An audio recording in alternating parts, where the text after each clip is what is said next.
Hola, ¿cómo están?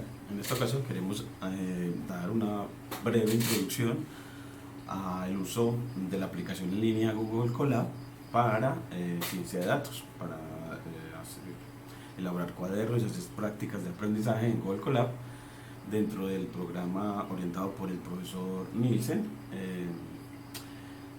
estudiante de ingeniería de la Universidad de Antioquia y pues el cual va a utilizar esta plataforma para eh, formar a jóvenes investigadores y a todas las personas que requieran aprender ciencia de datos con Python. Entonces, para eso vamos a abrir nuestro explorador de Google y te vas luego a tu correo institucional de la Universidad de Antioquia o cualquier correo de Google te sirve. Yo voy a entrar a Gmail para entrar a mi correo institucional. Le digo Marco en mi correo institucional, que es marco.canas, y cuando estemos dentro de él ya vamos a Drive y cuando estemos ya en Drive nos vamos a la matriz de puntos de la parte superior derecha de nuestra pantalla y seleccionamos la aplicación Drive, que es como ese espacio de la nube que nos da Google, que nos presta Google para guardarnos la información. Y le das aquí en nuevo en la parte superior izquierda y le das aquí en More y te vas a la aplicación Google Collaboratory, que es la que tiene una CO que en forma de 8, como en forma de infinito. Le das ahí y él te va a crear tu primer cuaderno para el trabajo en ciencia de datos y el aprendizaje. Es una plataforma en la que puedes trabajar de manera colaborativa, compartir el cuaderno, mandar comentarios, compartir a través de los comentarios y bueno, este icono de comentarios de la parte superior derecha y el icono de share para compartir. El de entrada te lo va a entregar sin título, entonces le das título, no le quites la extensión IPGNB de los cuadernos Júpiter. Esa es la extensión propia de los cuadernos Júpiter. La extensión de los videos, como sabemos, algunos son MP4, algunos de música son MP3, los de Excel son XLSX, los de Word son .docx, y así son estos cuadernos también, estos archivos que son de extensión IPGNB o IPython Notebook. Y le da el nombre mi primer cuaderno, mi primer cuaderno. Me gusta mucho que nos vayamos metiendo la idea de que cada vez que le demos nombre a algo, a un archivo, no utilicemos espacios, ni tildes, ni la ñ, como una buena sana costumbre en el ámbito de la ciencia de datos con Python. El de entrada te va a generar una línea de código y tú le puedes dar más líneas de código escribiendo acá con más, así te da una nueva línea de código con más code, y con más text te da una línea de texto. Entonces tendremos en nuestro cuaderno dos tipos de líneas: las líneas de código que tienen un play y las líneas de texto que tienen para seleccionar o formatear el texto en negrilla, itálica, escribir en lenguaje HTML, insertar gráficos y demás. Entonces nosotros, esta línea de texto, como va a ser el título de nuestro cuaderno, nosotros podemos simplemente decirle desde acá en la barra superior, la flecha hacia arriba, para que esta línea quede de primera, y como queremos un título con el código numeral espacio, por eso el título de primera categoría, ese título va a ser mi primer cuaderno sobre medidas de tendencia central,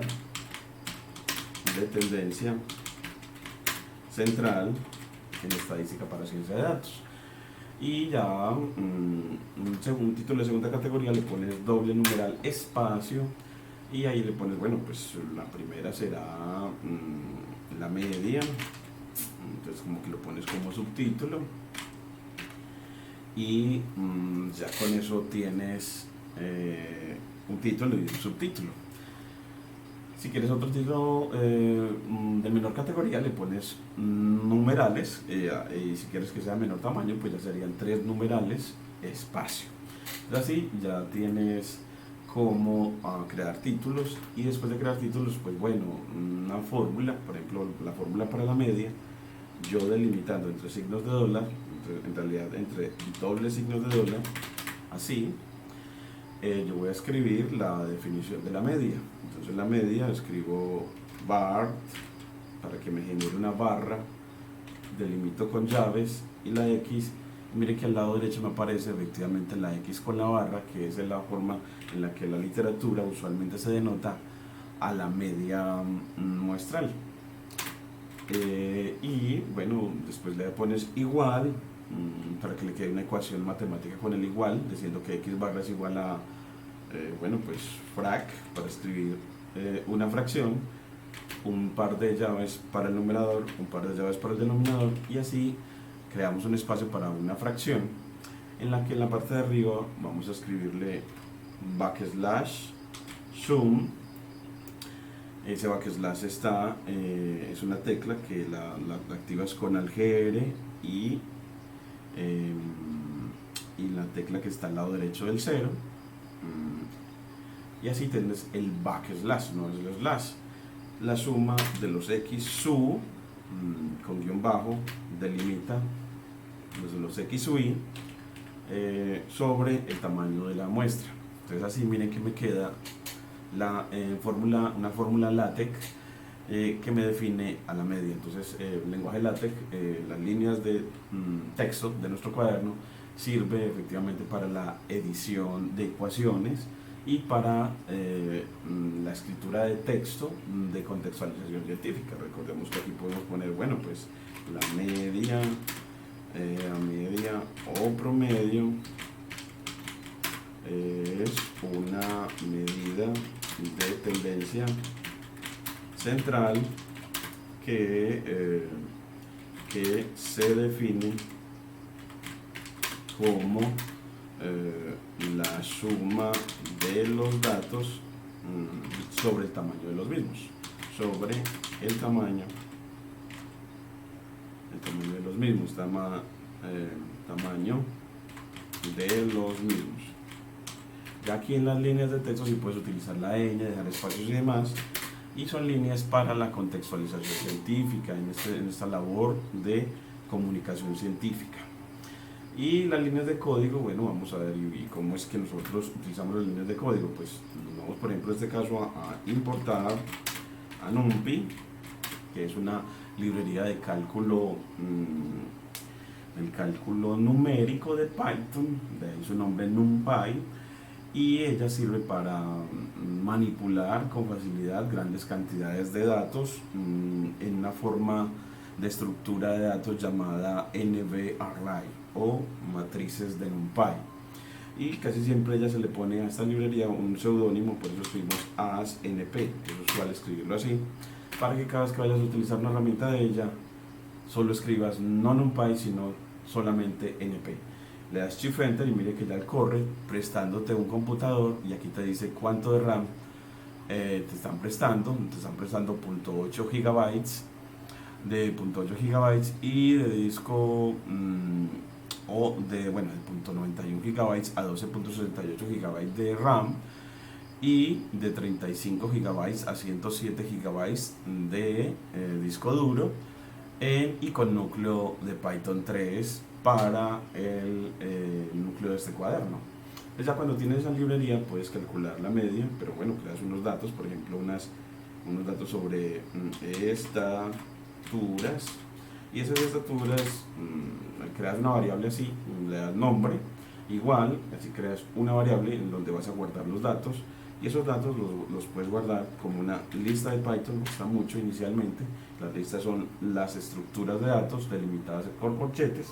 También tenemos estructuras de datos delimitadas con paréntesis, que son las tuplas, y también tenemos estructuras de datos que son los diccionarios, que son los delimitados con llaves, pero entonces en este caso vamos a utilizar las listas de Python, y les vamos a poner estaturas.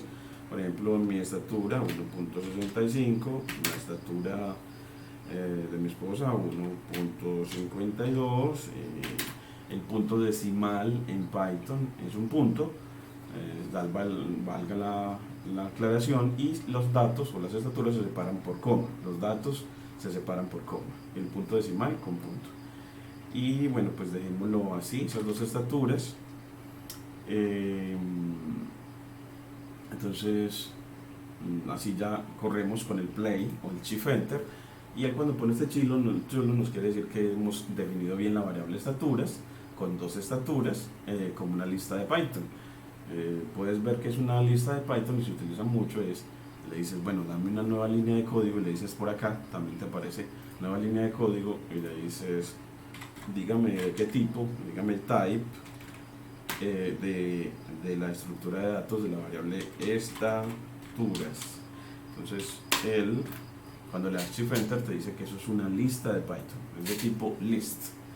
Y para calcular la media, pues bueno, NumPy tiene un método llamado means, y así para esas estaturas tú le aplicas .means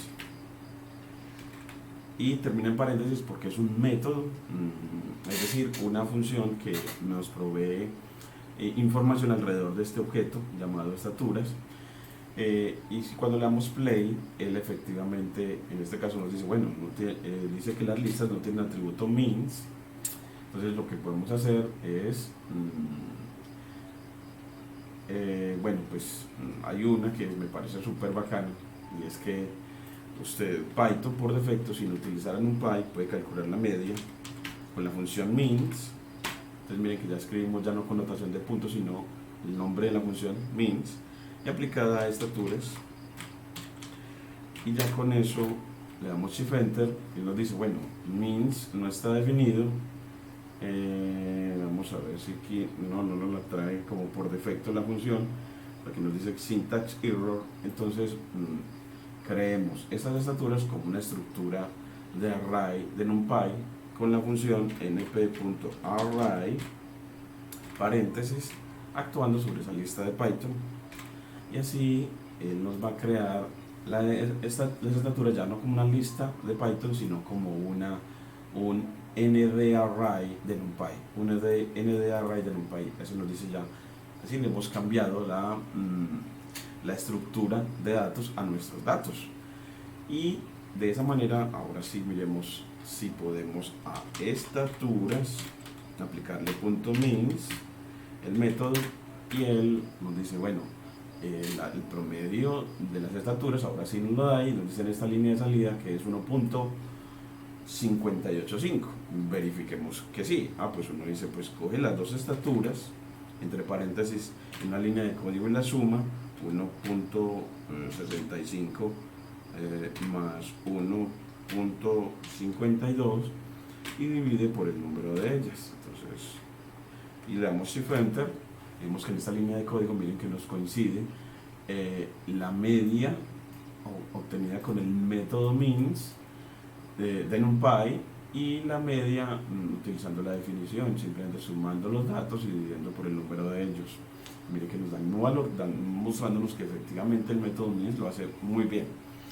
Y de hecho es un método muy bueno porque nos permite calcular la media de una gran cantidad de datos, no solamente de dos, en realidad de grandísimas cantidades de datos en lo que respecta a la Big Data. Entonces así tenemos pues esta pequeña introducción a Python, en la que bueno, Google Colab, que tiene este símbolo pues acá en la parte superior izquierda, CO de Collaboratory. Google Collaboratory se llama, y tiene líneas de texto y líneas de código, líneas de texto para la contextualización científica en este proceso de comunicación científica, y líneas de código para la realización de tareas y la construcción de modelos de Machine Learning, modelos predictivos de Machine Learning, sea de clasificación o de regresión. Creo que es así. Muchas gracias por esta introducción. Dios los bendiga.